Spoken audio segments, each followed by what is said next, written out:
আপন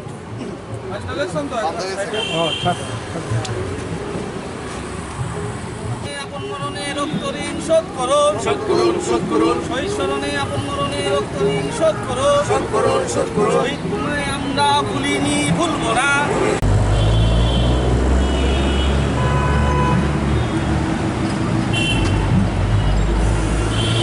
রক্ত ঋণ শোধ করুন, শোধ করুন, শোধ করুন। শহীদ স্মরণে আপন মরণে রক্ত ঋণ শোধ করুন, শোধ করুন, শোধ করুন। শহীদ তোমায় আমরা। বিএনপি জোট সরকার আসার পর আমাদের ডিওয়াইএফ এর বিভাগীয় নেতৃত্ব এখন পর্যন্ত ৩ জন খুন হয়েছে।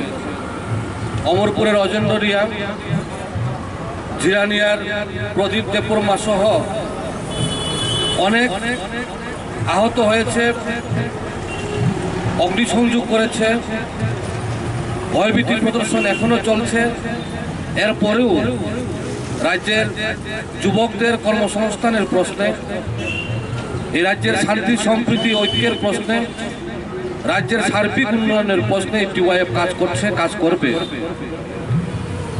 আমাদের রাজ্যের বিজেপি আইপিএফটি জোট সরকার যে মানুষের কাছে প্রতিশ্রুতি দিয়েছিল এবং যুবকের কাছে প্রতিশ্রুতি দিয়েছিল, কর্মসংস্থান করবে, ঘরে ঘরে রোজগার করবে, 1 বছরে 50,000 চাকরি দেবে, এরকম প্রতিশ্রুতি আমরা জানি সবাই।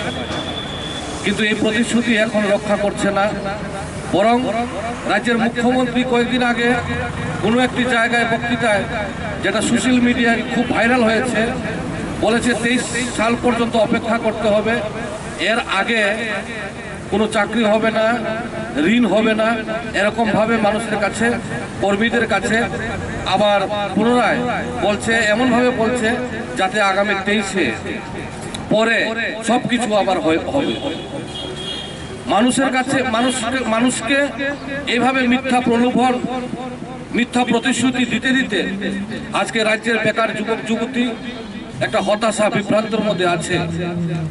সিএমআই এর রিপোর্ট অনুসারে আমাদের ভারতবর্ষের মধ্যে সবথেকে বেশি বেকারির হার আমাদের ত্রিপুরা রাজ্য। এই ত্রিপুরা রাজ্যের বেকারের হার, এটা বিজেপি আইপিএফ সরকারের নীতির কারণে। বিদ্যুৎ দপ্তরকে বেসরকারীকরণ করছে, আগামী দিনে আরও মহকুমাতে বেসরকারীকরণ করবে, সমাজ শিক্ষা দপ্তরকে বেসরকারীকরণ প্রক্রিয়ার মধ্যে আছে। আমাদের রাজ্যের প্রতিটা সেক্টরকে বেসরকারীকরণ করে কর্মসংকোচন নীতি, দিল্লির বিজেপি সরকারের মতো কর্মসংকোচন নীতি প্রয়োগ করতে চাইছে। এসটি/এসসি রিজার্ভেশন মানছে না। বামফ্রন্ট সরকারের আমলে 31% রিজার্ভেশন অনুসারে প্রতিটি চাকরি, যেমন চাকরিতে নিয়োগের ক্ষেত্রে প্রয়োগ করা হতো, 100% রুস্টার মানা হতো। বিজেপি আইপিএফটি জোট সরকার এই রুস্টার মানছে না। এখন আবার ত্রিপুরাল্যান্ড, এখন আবার বলছে গ্রেটার ত্রিপুরাল্যান্ড, এরকম একটা স্লোগান দিয়ে সমস্ত রাজনৈতিক, আঞ্চলিক, উপজাতি ভিত্তিক যে পার্টি আছে তাদেরকে একত্রিত করে একটা রাজ্যের মধ্যে ঐক্যের ভাঙার যে একটা চক্রান্ত চলছে। রাজ্যের যখন কাজ নেই, খাদ্য নেই, উপজাতি এলাকার পরিস্থিতি, অবস্থা খারাপ, মানুষের কাছে অর্থ আর আসার কোনো উপায় নেই, সব